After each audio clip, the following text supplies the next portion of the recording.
Assalamualaikum warahmatullahi wabarakatuh.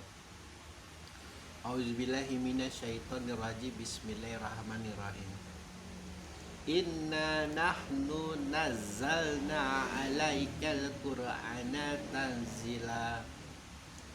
Sesungguhnya kamilah yang benar-benar menurunkan Al-Qur'an kepadamu, Nabi Muhammad, secara berangsur-angsur.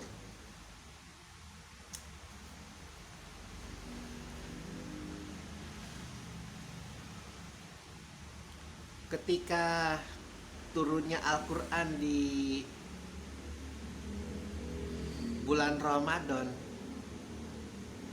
dan terbelahnya pandangan bahwa Al-Quran itu turun dalam bentuk satu mushaf yang sempurna, atau di kalangan ahli tafsir juga mengatakan bahwa yang turun adalah makhluk Allah yang luar biasa sempurna yang bernama Al-Quran ini.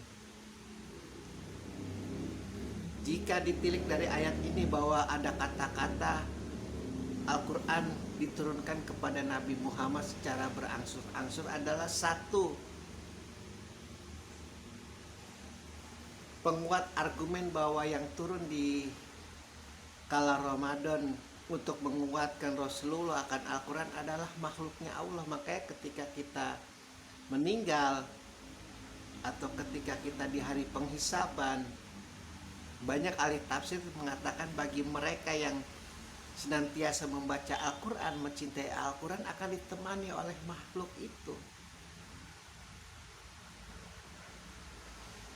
yang akan memberikan dia ketenangan, yang akan memberikan mereka kegembiraan, sehingga tidak termasuk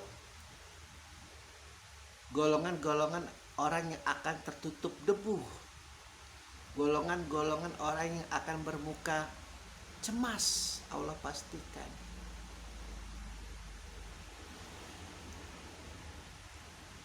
Di sini Allah benar-benar tidak ada koma, bahkan tidak ada titik, bahkan yang turun itu bukan dari dia kepada Rasulullah itu Muhammad.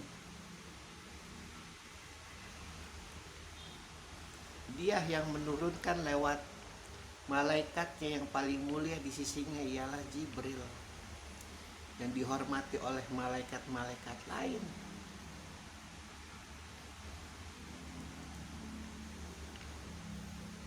Ini mungkin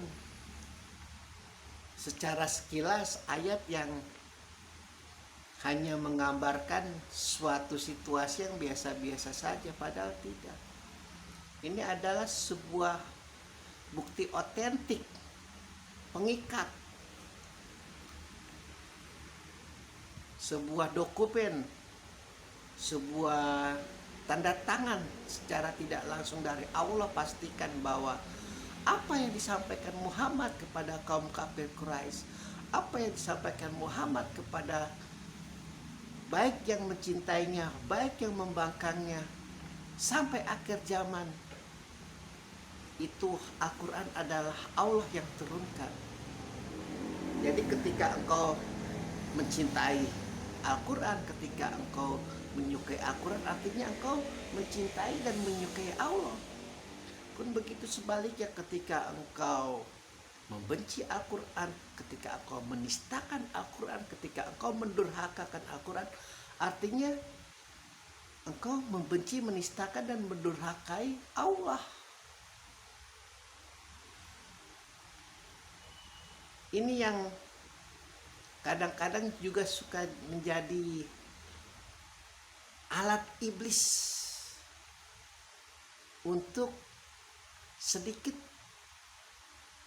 saja dia mengusik hati orang-orang yang beriman, untuk mengutak-atik perasaan cintanya yang berlebihan, perasaan cintanya yang sangat amat dengan Al-Quran, lalu dicampur dengan mazhab, lalu dicampur dengan keyakinan akan cintanya kepada sahabat tertentu dari Rasulullah atau kepada keluarga tertentu dari Rasulullah. itu yang akan menciptakan sekat-sekat.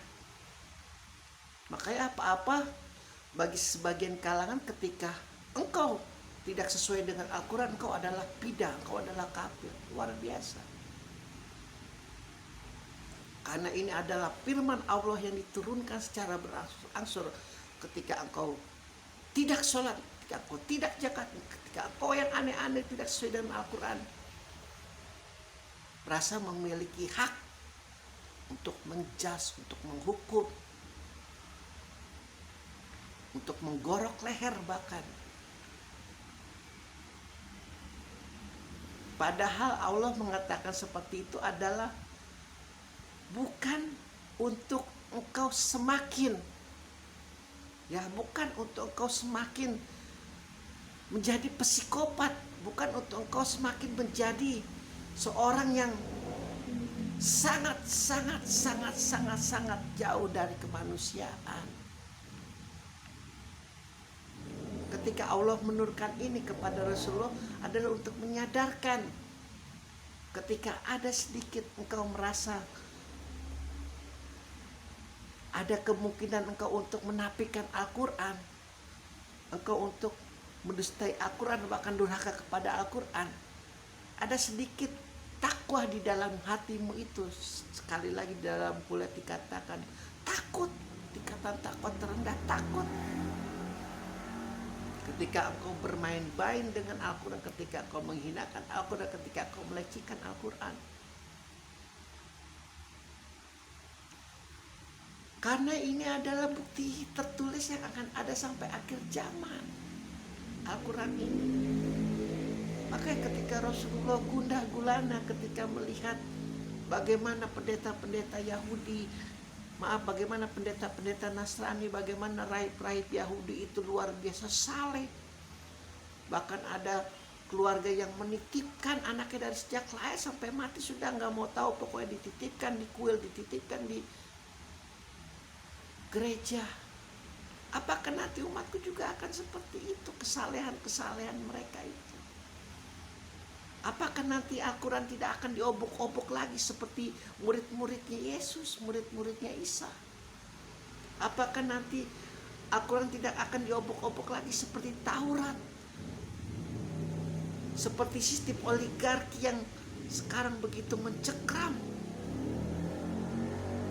agamanya Musa. Kan luar biasa mencekram agamanya Musa. Satu-satunya ras yang unggul, yang dimuliakan Tuhan, yang diterima Tuhan adalah Yahudi. Begitu. Apakah nanti akan jadi semacam seperti itu? Walaupun sekarang kan sudah terlihat itu bagaimana luar biasanya. Satu mazhab adalah yang paling unggul, yang lain tidak unggul. Yang lain akan terjerembab ke dalam neraka. Seolah-olah Tuhan sudah memberikan surat dokumen pasti kepada dia. Sudah menandatangani, ente sudah pasti masuk neraka by Allah. Begitu.